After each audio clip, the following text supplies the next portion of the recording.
Despite the losses of many beloved characters over the years, The Walking Dead has always been about hope. The hope that matters in this franchise, the hope that the best of it has always been about, is the kind that persists despite full knowledge of what the world is capable of. And in 30 seconds of footage, the first teaser for The Walking Dead Dead City Season 3 that just dropped is offering us exactly that. The Walking Dead, from its very first season, has always been asking the same question: what does survival cost us? Throughout the entire central arc of the franchise, Rick Grimes had to learn over and over again that the price of staying alive in this world is never purely physical.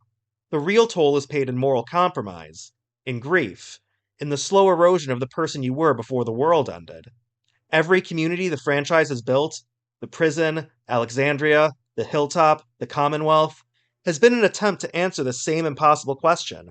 Can humanity, even with all of the terrible things they've done in the name of survival, build something that isn't contaminated by those things? Manhattan is the latest attempt, and Maggie and Negan are quite possibly the most loaded possible test case the franchise has ever put forward to lead it. In just 30 seconds, the teaser is primarily built around two lines of dialogue that together constitute something close to a thesis statement for this series. Maggie's comes first. She says, "This island is special. They've got weapons, electricity. We're building the place that we dreamed of, but we need people. We need you." Pause on that phrase, the place that we dreamed of. This is Maggie Green, whose husband was murdered in front of her by the man she is now saying they need, who has spent years carrying that loss, weaponizing it, and allowing it to define every choice she has made about who deserves trust and who deserves punishment. And here she is now speaking the language of dreams, of the future, and of something worth building.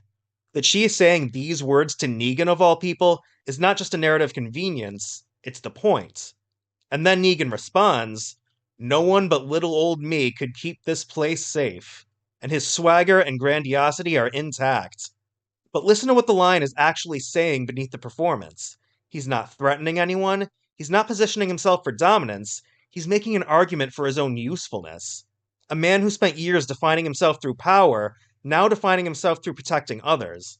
That is Negan speaking the language of purpose rather than control, and that distinction is everything. Because it means that somewhere over the course of his entire arc, from the original series through the 2 seasons of Dead City so far, something inside of him has genuinely changed. Season 3 showrunner Seth Hoffman has said something about the new season that I find fascinating.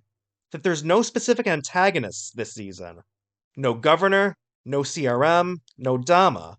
The conflict, he says, is internal. The question is not whether Maggie and Negan could survive a villain, it's whether they can survive each other.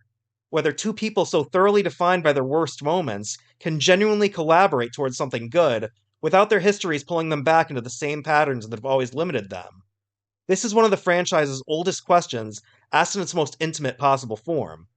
Between Maggie and Negan, there might just be more mutual damage, more reason for failure, than any pairing this show has previously asked us to believe in. She watched him kill her husband. He has spent years caught between genuine remorse and an ego that has never fully accepted accountability. Every scene they have shared across the original series and this spin-off has been charged with that history. The show has never asked us to forget it, it has asked us instead to watch what these two people do with it, whether they can carry it without being crushed by it. Whether those wounds can become, if not healed, then at least integrated. Something they live with, rather than something that defines everything they do. The teaser asks us to believe that Maggie and Negan, of all unlikely duos, can actually build something together worth protecting.